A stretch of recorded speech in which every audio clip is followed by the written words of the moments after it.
Salutare, dragii noștri! Bine ați revenit la un nou episod Axis Tech Talk, primul de după nebunia aceasta cu pandemia. Astăzi îl avem alături pe bunul nostru prieten, Ionuț Manole. Ionuț, bine ai venit! Bună, Bogdan! Îmi face mare plăcere să fiu aici alături de tine și să discutăm despre zona de securitate fizică, unde am o experiență de mai bine de 25 de ani în industria din România și un pic pe țările de lângă. E o mare plăcere pentru mine. Mă bucur tare mult să te avem aici și să împărtășim cu spectatorii noștri acest episod din viața ta. 25 de ani înseamnă mult. Eu nu pot decât să validez că munca pe care a depus-o Ionuț pentru industria din România și nu numai este validată de feedback-ul pe care îl primim pe fiecare proiect pe care îl iei și îl crești și ai grijă să meargă totul corespunzător, conform criteriilor tale de exigență, ca să spunem așa. Da. Dar totul este, presupun, cu foarte multă muncă în spate. Cu multă muncă și cu multă pasiune. Că dacă nu era pasiune, munca nu era nimic, ca să zic așa. Da, sunt pasionat de zona de securitate fizică, am activat foarte mult în zona industrială, de producție, zona alimentară, dar și non-alimentară, logistică, distribuție.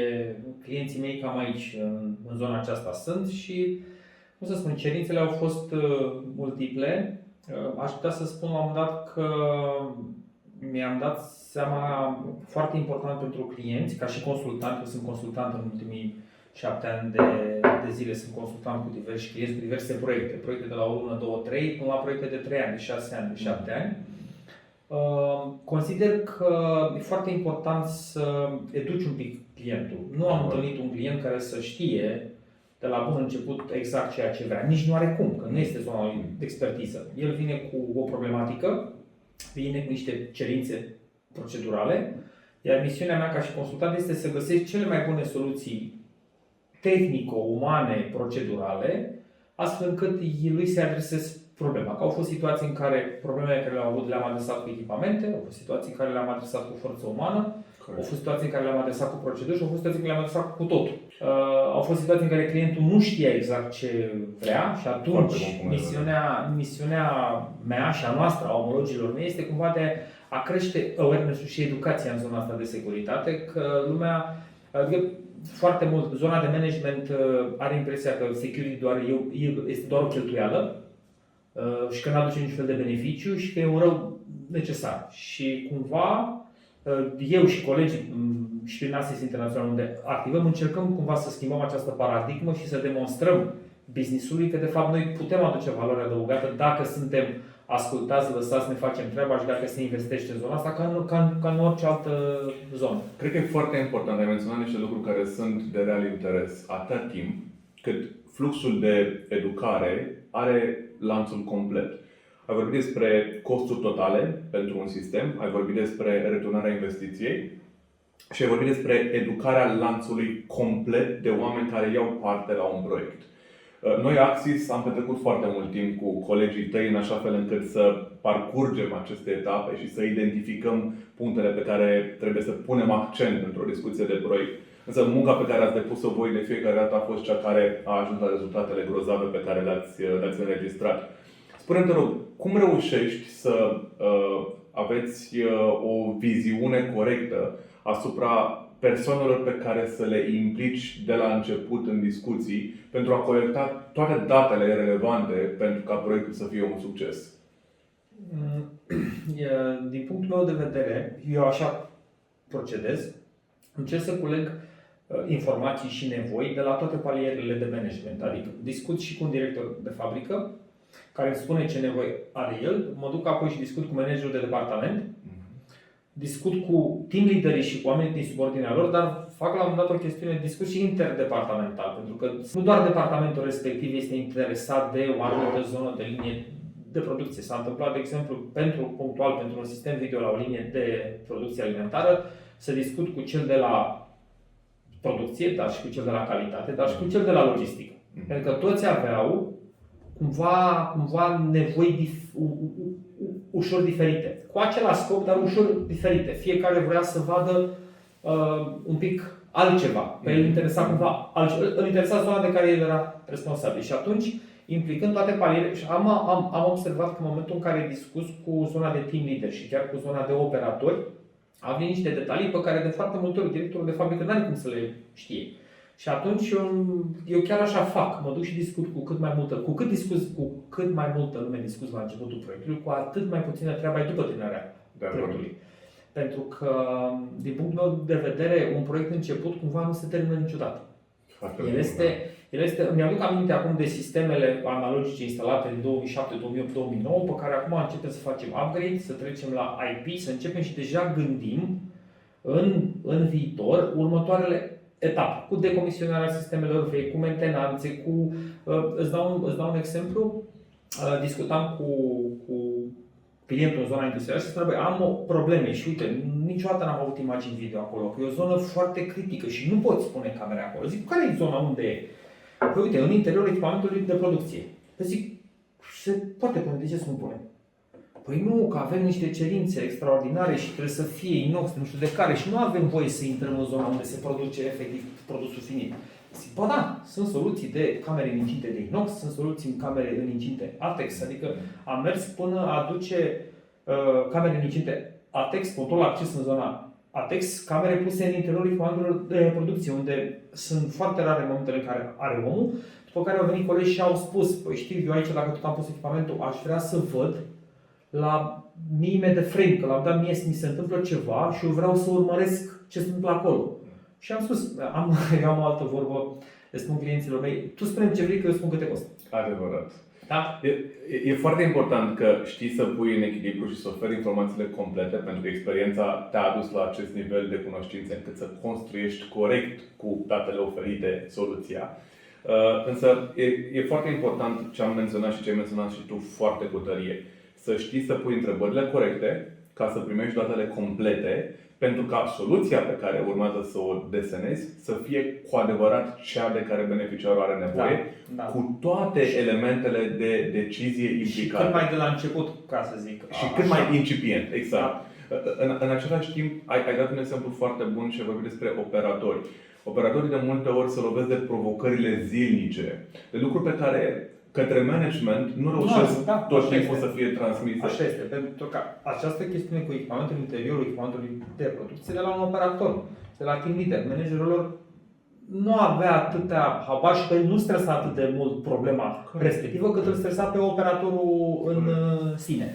Iar o altă chestiune ca și paradigmă, cred că cel puțin în zona unde activez, mai bine de jumătate de sistemele de securitate care sunt instalate, cel puțin în ultimii 3-4 ani, nu sunt ca să adreseze nevoi strict de securitate. Da. Se instalează echipamente ca să adreseze probleme de acces, că nu vrei să intri într-o zonă critică sau vrei să știi câți oameni ai într-o locație mare sau vrei să știi că produsul tău ajunge intact la clientul tău și tu respecti anumite norme ISO, regulamente interne, te folosești un sistem video ca să vezi că angajații îți respectă o anumită procedură, adică cumva strict zona de securitate fizică, așa cum o știm noi de acum, ea cumva se modifică, este dinamică și practic noi adresăm nevoie reale de business. Cred că tot e corelată cu nevoia fiecărui grup de interese, da? Pentru că e vorba despre fiecare departament în parte care vede niște vulnerabilități în ceea ce reprezintă compania pe care o definesc. Și activitățile lui. Exact. Și atunci sunt corelate foarte bine spuse, pentru că abordarea asta, tehnologia în ziua de astăzi te poate ajuta. Clar. Dacă știi ce să-i ceri și dacă definești corect parametrii pe care trebuie să-i pui pe masă, în așa fel încât sistemul să fie cu adevărat complet. Foarte adevărat și tot timpul rolul meu ca și consultant și al omologului meu este să fii tot timpul atent la ce noutate apare în industria ta, ce alte lucruri s-au mai descoperit, la ce aș putea folosi și eu o cameră cu 4 obiective, un speedon de viteză mare, o cameră panoramică, o cameră cu 2 obiective. La ce pot să folosesc inteligența artificială și faptul că și un alt trend în afară de acest trend ca securitatea să adreseze mai degrabă nevoi operaționale ale oricărei companii și asta am văzut-o nu doar la un client, la toți clienții cu care discuți și pe care îi ajut să găsească soluții de securitate.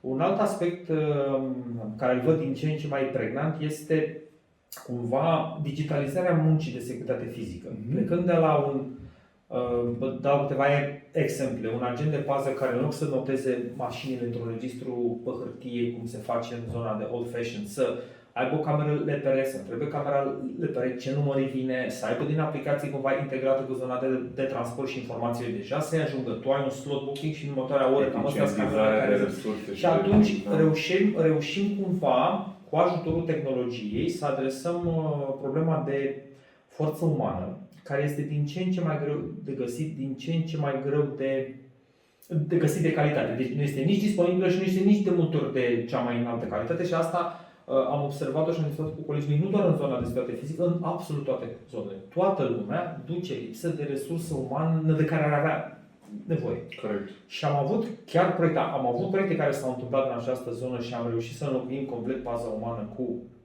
dispozitive de securitate, camere, radare, sirene, speedometer care se mișcă, se rotează și practic paza umană s-a diminuat la câteva patrulări pe săptămână, ele fiind monitorizate remote, iar acest proces continuă vertiginos pentru că și asta este dorința de a optimiza până și bariera să fie deschisă automat de o cameră sau de un operator remote, în momentul în care știu că mi-a intrat un camion, el a fost înregistrat, toate pe flux au fost aprobate, când el are încărcarea bifată în sistem și ajunge în camera cu LPR, automat camera se deschide. Dacă el nu este în sistem, zice, bă, stai un pic că am o problemă. Tu nu trebuie să ieși că nu ai toate documentele încheiate. Și în felul ăsta reușești să, pe de o parte, să-i asiguri clientului tău o securitate sporită, mai sporită decât a avut-o înainte, poate chiar și cu pază umană.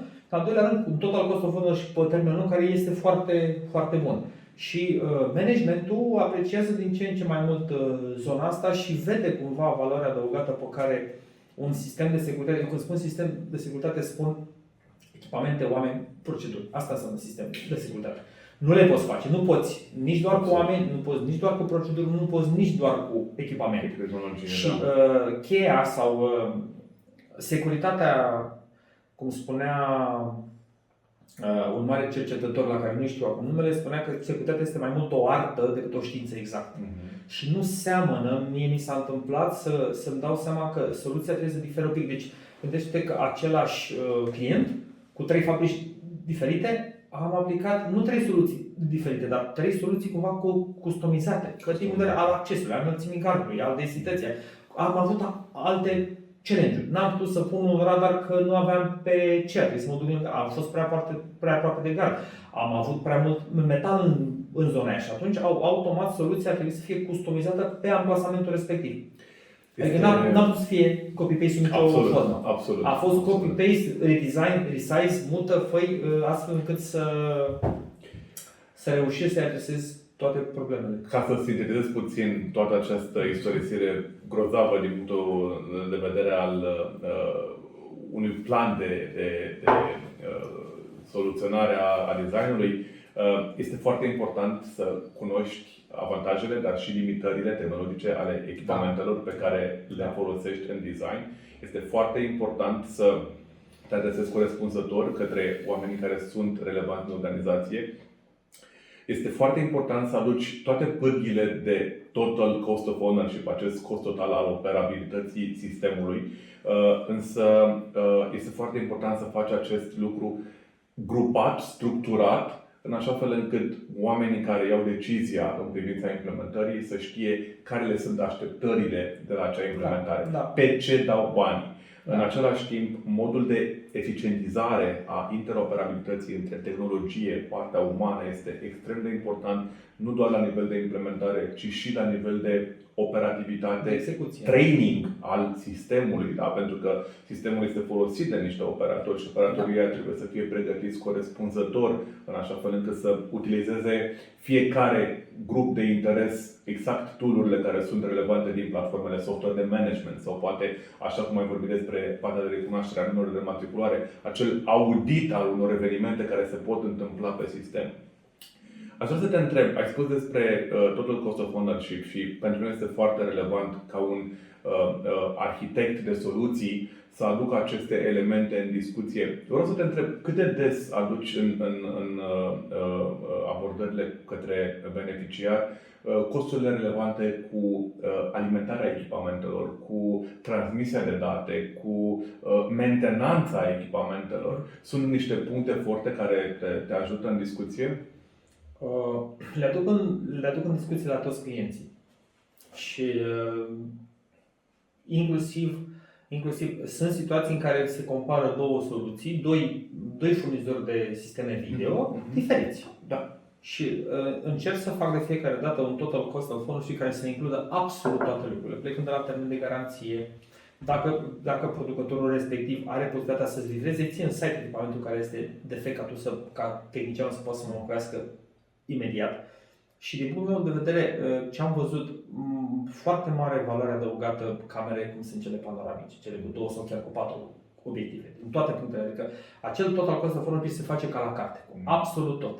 Inclusiv, ca să-ți imaginezi, în designul proiectelor de securitate, eu mă gândesc inclusiv la mentenanța de la camerele respective. Adică încerc de la instalare, camerele cu 4 obiective, le coborâm cu flash și până la o înălțime sigură, astfel să poți face mentenanță de pe scară. Nu trebuia să spun acela la 16 metri, nu pun camera la fel și speedomerile.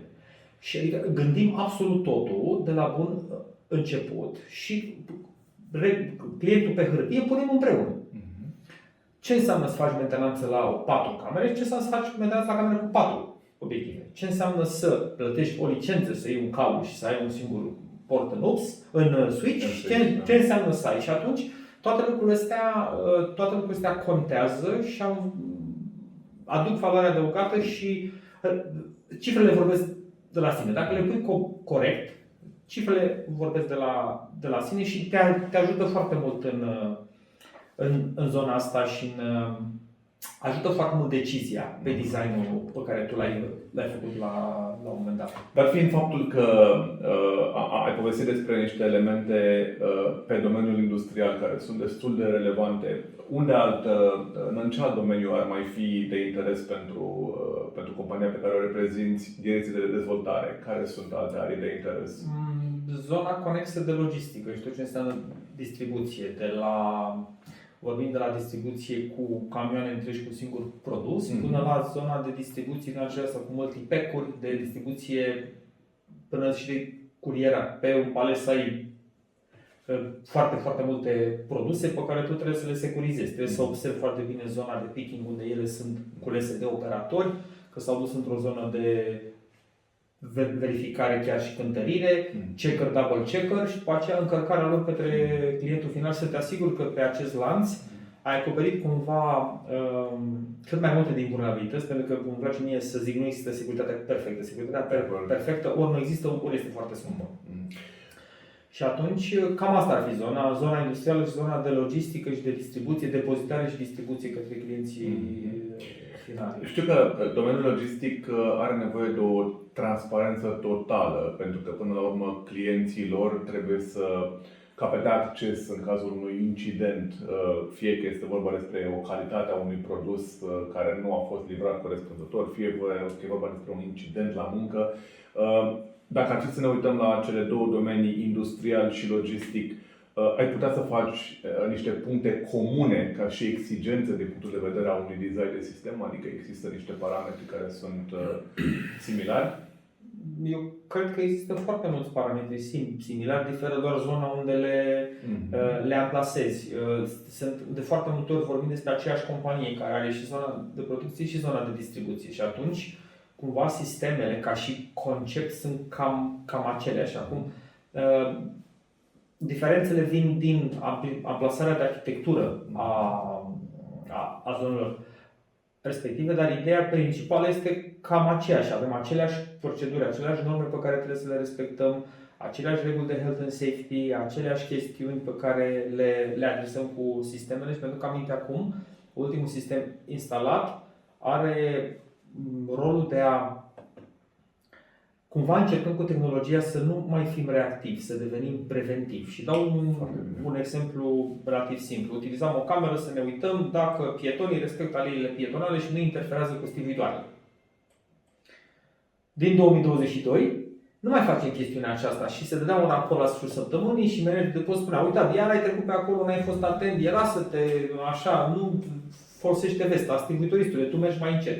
Și acum folosim tehnologia în două moduri. Unu, să detectăm stiviitoarele care merg cu o viteză mai mare decât cea admisă, ca să zic așa, și în al doilea rând detectăm pietonii care nu respectă aleile pietonale. Dar nu că le detectăm și trimitem un semnal audio exact atunci, exact la persoana care a comis neglijența și vă rugăm, utilizați aleile pietonale.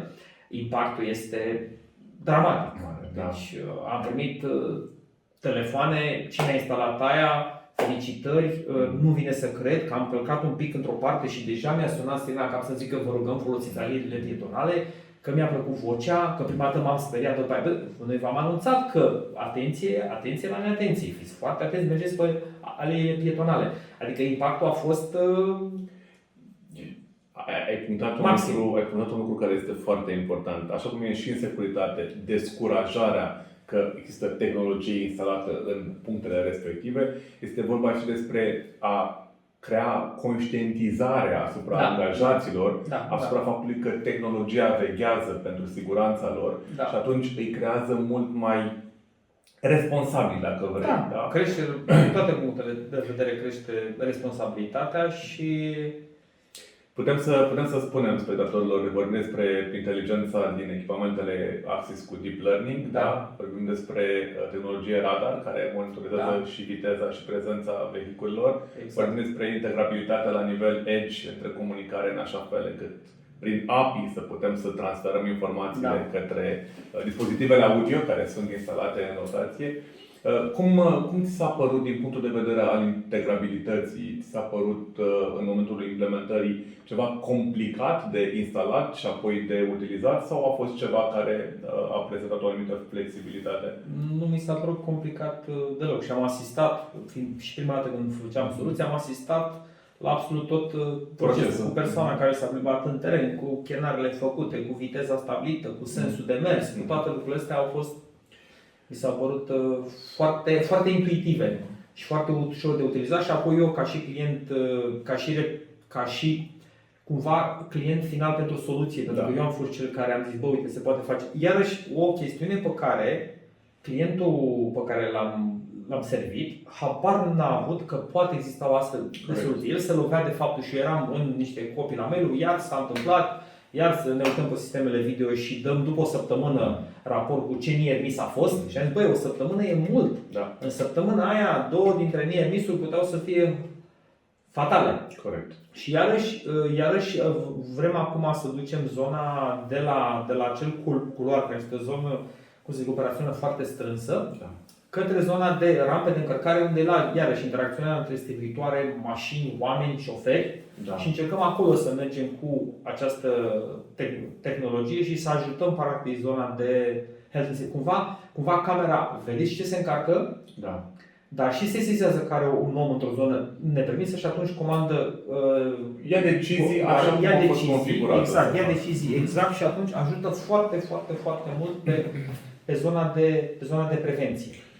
E foarte important pentru că tu ai trecut de la o consultanță care este făcută de cele mai multe ori destul de superficial la a te implica în procesele fiecărui beneficiar al serviciilor tale și prin validarea unor soluții printr-o implementare de proof of concept. Adică ai reușit să aduci tehnologia disponibilă pentru ca beneficiarul, înainte de a lua decizia de a investi în acea direcție, să valideze că este exact ceea ce căuta. Mai mult decât atât, să poată documenta poate procese suplimentare.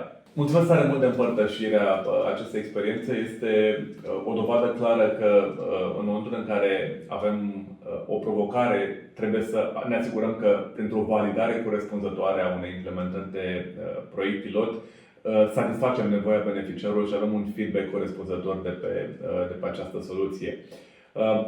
Aș vrea să știu totuși pe partea de design. Există anumite elemente pe care le folosești în mod constant. Sunt niște lucruri pe care ai vrea să le îmbunătățim ca și companie în tool-urile pe care le punem la dispoziție.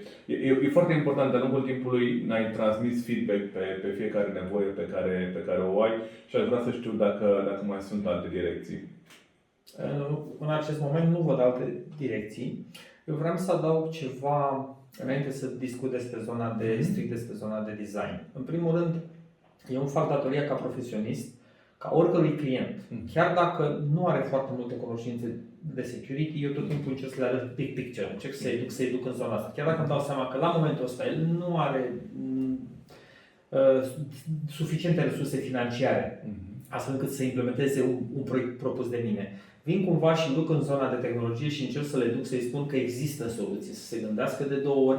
Eventual au fost situații în care am etapizat niște proiecte astfel încât el să nu cumpere ceva care peste, nu știu, 2-3 ani să trebuiască să-l arunce complet, să-l facă din nou, pentru că la momentul ăsta nu a avut bani. Și am încercat cumva să-l duc și să aflăm împreună care sunt prioritățile lui.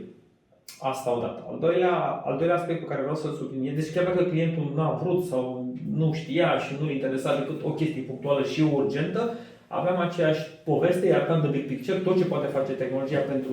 Tu adaugi de cele mai multe ori la discuții această returnare a investiției. Știu că sunt toate pârghile pe care le are, că oamenii nu plătesc doar niște echipamente, face acel șablon etapizat.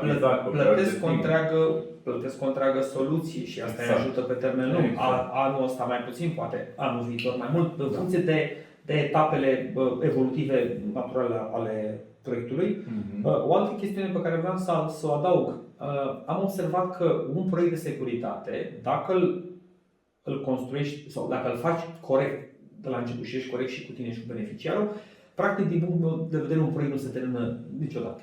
Adevărat. El începe, știi când începe, dar din punct de vedere nu se termină niciodată. Au fost situații în care s-a renunțat complet să ieși dintr-o locație, că nu a mai fost business acolo, atunci se termină proiectul. Când efectiv strângi multe dintre echipamente și eventual le muți într-o locație nouă. Iar pe partea de design, eu cred că de vreo 2 ani și de 3 ani folosesc foarte mult. Am fost un pic reticent la început cu site designerul Axis, dar acum nu mai vreau să proiectez nimic decât acolo. Pentru că mă ajută din 2 puncte de vedere. Mă ajută să amplasez cumva în teren, cu viziune din elicopter, echipamentele. Și am început să fac inclusiv pe clădire, adică pe interiorul clădirilor, că mă ajută ca și măsurător, ca distanțe și sunt situații în care verific ceea ce am făcut la birou când ajung în teren. Sigur, mi-a ieșit 1500 de metri de cablu și 15 camere. Când ajung în teren, îmi dau seama, băi, stai așa, uite, mi-a apărut o construcție nouă. Ai putea să spui că nu este așa, dar industria asta, industria în general, industria producătoare de toate felurile, este destul de dinamică. Mie mi s-a întâmplat să mă duc să văd, băi, stai așa, peretele ăsta când a apărut, voiați împărți camera asta în 2, că aici mai avem nevoie de un echipament. Cum facem? Că nu mai vezi și dincolo de peretele respectiv. Deci este dinamică. Ai putea spune că nu, dar este dinamică. Se schimbă zone, apar uși, apar tot felul de chestiuni noi. Și de asta spun, faci design-ul la început și eu folosesc foarte mult la design, site design. Îmi place foarte mult. Amplasez echipamente, văd limita în care echipamentele detectează om, detectează apoi mașină, detectează și mă joc foarte mult cu ele. Văd distanțe acolo, văd parametrii de echipamente, fac un total de număr de echipamente și poate și chiar ajută către instalator cu zona de ofertare. Pot să maschez și să văd clădirile, zone de care eu nu văd. Cumva din punct de vedere scutește și mai ales acum în pandemie a scutit deplasări în teren. Da. Că trebuia să mă duc să văd cât am eu de la scând până la gardul ăla. Ori trimiteam pe cineva cu un laser, ori și atunci intram foarte frumos cu site designerul, Google Maps, încărcam harta și zic, opa, am distanța de 30 de metri. E bine sau nu e bine pentru radar sau pentru urmă? Cât pot să văd, cât pot să detecteze camera respectivă. Și asta cumva a scutit și timp și bani și pentru mine și pentru client și cumva găsirea unei soluții cât mai rapide. Plus că foarte repede te joci și mulți echipamentele și faci și desfaci. Mi s-a întâmplat să mă joc și să fac 2-3 designuri până să fiu mulțumit de el și să zic, băi, și să vin la tine zic, Bogdan, am făcut asta, am varianta 1 și varianta 2. Care crezi că? Uite, aici nu reușesc să înțeleg dacă am reușit să adresez complet, că e o tehnologie nouă pe care poate nu o stăpânesc atât de bine. Sunt genul de consultant care se consultă cu alții. În fiecare zi învățăm ceva nou, clar. Nu le știu pe toate. Deci fiecare dintre noi avem de învățat. Cu mare plăcere și cu mare drag deschis în momentul în care e cineva care știe un pic mai mult decât mine, sau chiar și mai puțin. Asta îmi place să întrebi pe cei care știu mai puțin decât mine și să vină cu idei bune. Constructive. Și atunci, site designerul este indiscutabil un tool extrem de bun. Mă ajută, calculez distanțe de cablu, calculez necesar de storage pe server. Am niște camere, de exemplu, știu, în zona de producție industrială unde trebuie să respecti niște norme de food safety. Întreb clientul câte zile trebuie să ai tu înregistrări de camera asta puntuală. Și când am auzit chestiuni de 510 zile și la 10 frame-uri, am zis, am eu un tool care știu că o să-mi spună cât storage ai tu nevoie. Mai ales că știi de dinamica scenariilor și poți să evidențiezi în tool ceea ce ai ca informații de la beneficiar, să te apropii de adevăr. Și după aceea, transpunerea lor de legătura cu AutoCAD, adică am luat ce am făcut eu în site design și am putut să prezint către client. Mult mai bine a înțeles de ce are nevoie de 3 camere pe zona aia de perimetru, că dacă îi ajunge doar una. Când am văzut că acea cameră are o distanță de identificare a unei persoane de 60 de metri și el știe că are 200 de metri de gard și a dat seama, bă, da, îl vede, dar nu conștientizează avantajele, dar și limitările pe care le poate avea o implementare. Plus că utilizând site designer am putut după aceea să merg direct la integrator, să-i spun, asta ai de făcut, te rog frumos, transpune-o în AutoCAD și hai să găsim să mergem, adică ajută și, cum zic, crește viteza și scurtează foarte mult timpul de la modul de design până la partea de ofertare, după aceea de instalare. Că eu proiectele pe care le fac și le duc cap-coadă. La mine, exact cum am spus, știu când începe un proiect și proiectul nu prea se termină, pentru că după ce efectiv echipamentele au fost cablate, au fost instalate, se face punerea în funcțiune și recepția cu instalatorul, pe care vine partea mea de training și de utilizare către clientul final, unde el îmi spune la acele camere sau la acele echipamente trebuie să aibă acces la acolo vreau să-mi faci, acolo vreau așa. Și există de multe ori la mentenanțe, avem o listă, am o chestie de nevoie de fine-tuning, mi s-a mutat acolo o poartă, aș vrea să văd mai zoom pe zona respectivă, vreau un detaliu mai mare. Vreau să-mi crești numărul de frame-uri, că în care mă uit pe registrări, am văzut un pic sacadat, că ți-am zis inițial că nu știu și că e o viteză foarte mare. Vreau să-mi trebuiască să primesc o notificare dacă cumva un stivuitor merge din stânga în dreapta, e ok. Dacă merge din dreapta în stânga, nu e ok. Și vreau să primesc o notificare pe mail, să nu stau să mă uit pe registrări. Și tot, adică lucrurile sunt extrem de dinamice și într-o continuă, necesită din partea noastră o continuă atenție. Implicare, atenție, pe baza unor cunoștințe pe care le-ați dobândit de-a lungul timpului și care vă ajută să fiți flexibili cu cerințele clientului. Da. Este un lucru pe care noi suntem foarte mândri, pentru că avem genul acesta de parteneri în România care fac o treabă corespunzător și care nu se opresc din a învăța. Și provocările pe care le aduceți către noi și către partenerii cu care lucrați sunt o energie foarte bună, da? Pentru că așa evoluăm. Da. În același timp, ai menționat și vreau să evidențiez acest lucru. Folosim foarte multe tool-uri care să ne ajute. Site Designer este un exemplu pe care l-ai dat. Însă validarea cu ceea ce este în teren este extrem de importantă. Pot apărea, cum ai spus tu, modificări și pot apărea pereți care nu erau inițial pe niște planuri. Da. Și avem nevoie să... Pot apărea pereți care nici nu erau pe plan. Exact. Nu erau deloc și mă trezesc eu, dar păi știi, s-a gândit proiectantul și am schimbat și am făcut o notă de șantier și trebuie să facem un perete aici. Pe dacă tu trebuie să faci un perete, să mai fac și eu ceva pe designul meu. Absolut. Îți dă flexibilitatea. Comunicarea permanentă și continuă și cumva, nu știu, nu neapărat redundantă, dar cu clientul trebuie să ai o comunicare continuă. Când ai început proiectul, nu se termină comunicarea practic niciodată. Corect. Sunt cerințe care le rezolv la mentenanță, sunt cerințe pe care sunt situații în care îmi notez și zic, stai să întreb că nu știu cu ce soluție te poți să-ți adresezi ție chestiunea asta. Absolut. Și apoi vin și spun, am găsit o soluție, dar are aceste limitări. Cum facem? Pot să-ți spun asta, dar uite, asta nu o faci. care din ele sunt mai importante pentru tine, strict operațional, ca să știu ce adresez. E ca atunci când mergi la doctor. Îți spune toate durerile pe care le are și atunci vii și spui, asta o adresăm cu asta, asta o adresăm cu asta, asta o adresăm cu asta. Stabilirea de priorități. Da. Încă o dată, pentru a putea stabili prioritățile, este nevoie să adresezi pe fiecare management al riscului, da? Oricare ar fi acela, și să poți să definești aceste valori într-o schemă foarte clară. Dacă faci acest lucru, credem că punem prioritate, pentru că dacă nu faci elementele acestea, îți poate aceste vulnerabilități care îți poate impacta activitatea. Da. Vorbim despre partea de servicii, da? Pentru că ai specificat ciclul de lucru de la momentul începerii până la finalizare și că e o întreagă comunicare care trebuie păstrată cu beneficiarul. Ce poți să spui despre partea de servicii, garanție și post-garanție pe care le-ai avut ca experiență cu brandul Axis?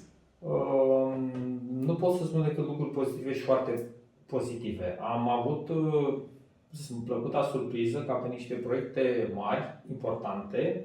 Echipamentele au fost schimbate la 2 ani după ce garanția produsului a expirat. Acum, clienții, am mers către clienți inclusiv să le spun că, având între problemele în livrarea echipamentului care sunt la nivel mondial recunoscute, am mers către ei să le recomand să aibă pe stoc 1-2 camere produse din modele pe care le uzitează, pentru a putea fi înlocuirea. De foarte multe ori poți să nu ai pe stoc în momentul și în momentul în care ai într-o fabrică, într-un depozit, deja un echipament disponibil, să poți imediat, ca să nu ai întrerupere în zona de funcționare a lor. Însă o chestiune pe care pe mine m-a surprins la modul foarte plăcut, am fost la un moment dat contactat și știu că de la Axis a venit acel mesaj. Am fost contactat de instalatorul de la un client și a spus, uite, producătorul a constatat sau nu a constatat, producătorul dorește să schimbe în avans anumite produse pentru că bănuiește că ar putea să aibă niște probleme tehnice și ca să nu existe ca acele echipamente să nu se strice exact când ele nu sunt pe stoc și clientul final să aibă o perioadă în care nu funcționează anumite echipamente, producătorul ne întreabă dacă ne dai voie să venim să le schimbăm. Și am zis, wow, mă uit pe listă, erau inclusiv echipamentele care nu mai au o garanție de 2 ani. Da. Mulțumim încă o dată tare mult, Ionuț, pentru timpul acordat. Este o onoare să te avem în spectacolul nostru Tech Talk. Este o adevărată plăcere să auzim experiența ta în acest domeniu, care este plin de provocări și de cum să spun eu, episoade în care trebuie să faci în așa fel încât beneficiarul să-ți furnizeze toate informațiile pentru ca soluția să capete sens. Mulțumim tare mult spectatorilor noștri că ne-au urmărit. Ce vreau să punctez înainte de închidere și de ultima linie a lui Ionuț, nu este o muncă simplă. Nu este o muncă pe care să o faci după câteva săptămâni, luni de pregătire. Este o muncă care vine cu efort continuu de educare a echipei, educare a beneficiarilor soluției. Noi, ca și compania Axis Communications, stăm foarte aproape de parteneri și încercăm să ascultăm nevoile în urma experienței pe care fiecare dintre aceștia o au în site, în teren cu beneficiarii. Ionuț, te rog, un cuvânt de la revedere. Bogdan, mulțumesc pentru oportunitate și cu o singură frază, mulțumesc foarte mult Axis, care reușește să mă surprindă de fiecare dată. În fiecare, nu neapărat în fiecare lună, în fiecare an, în fiecare moment. Nu există, că n-am avut întrebări la care, Axis să nu reușească să răspundă și reușește să mă surprindă de fiecare dată cu lucruri pozitive și cumva venite în întâmpinarea mea ca și consultant și chiar în întâmpinarea clienților mei finali. Și este o muncă în echipă. Și feedback de la mine, știți foarte bine că o să primiți de fiecare dată și e o colaborare foarte frumoasă și eu sunt foarte, foarte încântat că Axis este lider de tehnologie și se vede Le zic unor clienți, dacă încă nu există la Axis, nu există nicăieri și dacă la ce cerință văd că aveți, eu cred că în următoarele luni o să auzim că o să existe și la ei. Asta înseamnă să fiți lideri în tehnologie. Mulțumim. Felicitări și țineți-o tot așa, că este direcția care trebuie și de care este nevoie în piață. Este nevoie din ce în ce mai mult de tehnologie bine făcută, de tehnologie sustenabilă. Este ceea ce livrați voi. Mulțumim. Țineți-o și voi tot așa. Avem nevoie de oameni ca voi în industria de securitate din România. Mulțumesc. Și o să fie totul grozav. Mulțumim. Mulțumesc.